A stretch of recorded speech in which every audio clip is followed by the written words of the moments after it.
General Jack Keane, Fox News analyst. General Keane, thank you very much. Many people are concerned, myself included, that Iran may have lost the war but is trying to win the peace, right?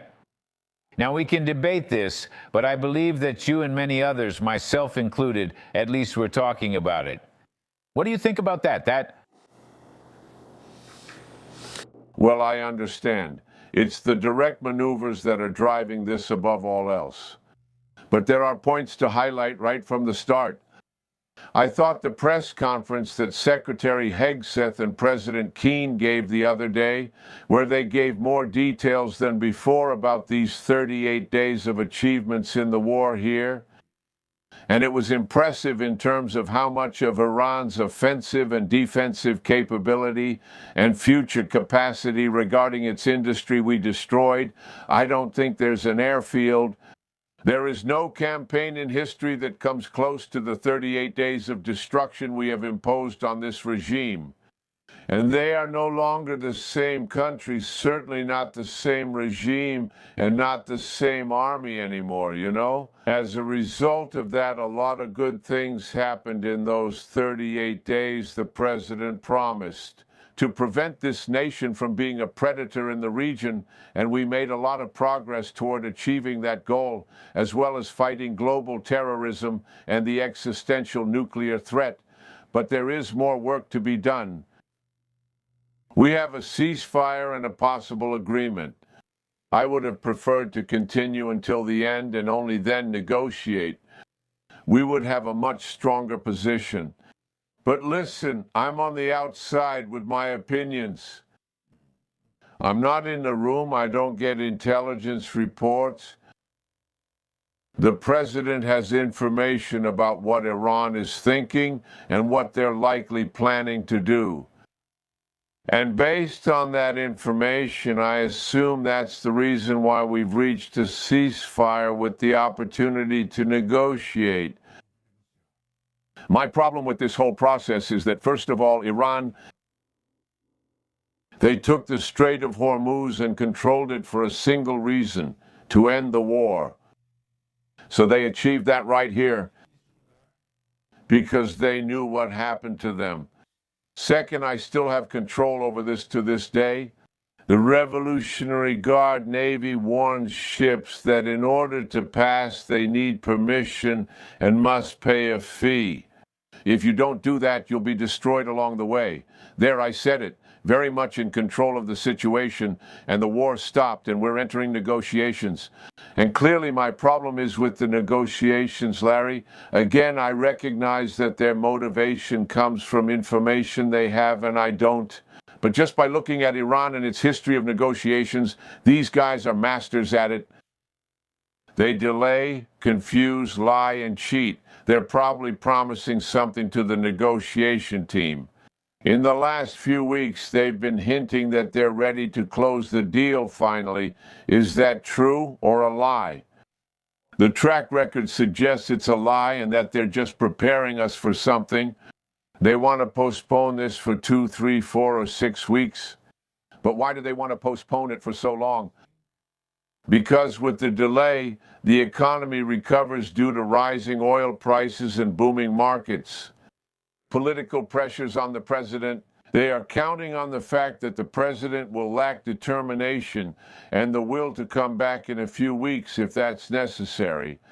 There is no agreement because he promised, if there is no agreement and I don't get everything I want, I will come back. They believe that if time goes by, there will be reluctance. But look, Larry, we know our president. He is responsible for the achievements I just mentioned. No one has confronted this regime. 7 previous presidents wanted to confront and, in fact, overthrow them. That's the first point. I don't believe this man is capable of making a bad deal here, and he won't make a bad deal. That's his foundation and his mantra. And the third point here is that he has the determination and commitment to go in and finish what he started. He told Americans what it was about from the start. In the view of the Israel Defense Forces and our military planners, both have about 2 more weeks to finish this. We have this to do, and then we have an ace up our sleeve, as I usually say, which is Karg Island. We can tell the Iranians after we accomplish all our objectives that we are going to take control of Karg Island or that we are going to destroy it. And we want all the nuclear enrichment, everything else, in case the agreement fails. And if they don't give it to us, it's the president's choice. We take control and control 90% of their oil distribution. Or we destroy it, which would force an economic collapse of this regime over time and maybe a government transition. What I'm putting on the table here is that we still have some strong cards up our sleeve. And we have a lot of strength here. To bend these people to our will, we need to take advantage of that. Well, basically, like Pete Hegseth said yesterday or the day before, the general said the military isn't going anywhere. General Keane made the same observation. The military will stay where they are. We know that Mr. Trump will never waver. He will never waver. He will never make a bad deal. And I think, I believe it was yesterday that you asked for an ultimatum. In practice, I think President Trump gave an ultimatum yesterday. If the negotiations don't work out in the next 10 days or so, everything will get out of control. He said that several times. Some may not believe it. But those who know him know that he really means it and will do it. I mean, General, I know even less than you do. If you say you don't have the information, then I have even less. But to this reporter, it seems that we are very close to the end of this war. That really, one way or another, we are very close to the end of this war. No, I agree with that. From a kinetic point of view, we are really close to that. Absolutely, and I think we'll leave here having achieved our goals. The two strategic objectives now are to end their remaining nuclear program, enrichment, and any other capabilities they have. Either we take control or they hand it over to us voluntarily.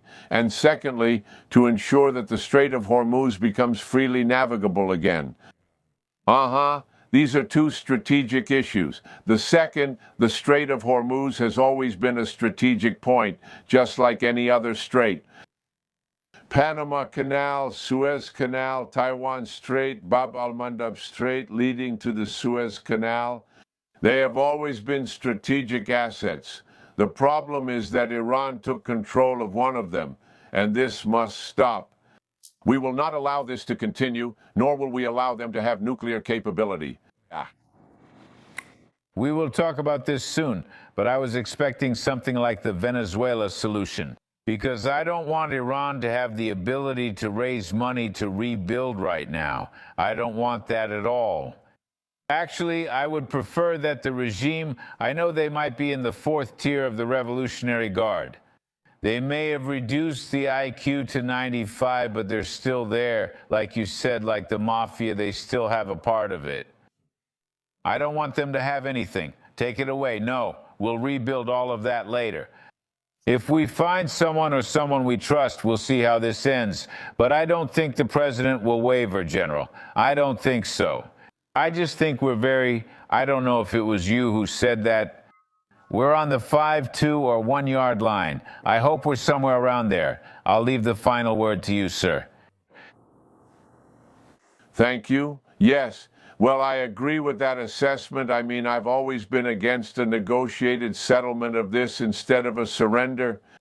To me, that's what the negotiation should be about. That's why I say this in the end.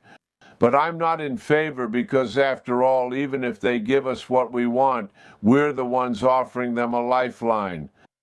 That lifeline would be the removal of sanctions. They would get assets and billions of dollars, keeping the regime in power. Yes. Well, after everything they've done in the region, in my opinion, they don't deserve that. We should weaken them as much as possible. But we are where we are. If we're going to negotiate, and obviously we are going to negotiate, if we're going to reach an agreement, it needs to cover everything that the president is willing to take from them militarily. They need to give that back to us through these negotiations. Yes, sir. And he's really not going to make a bad deal. I'll get back to that. Yes, I completely agree. General Keane, thank you for your constant help. We appreciate it.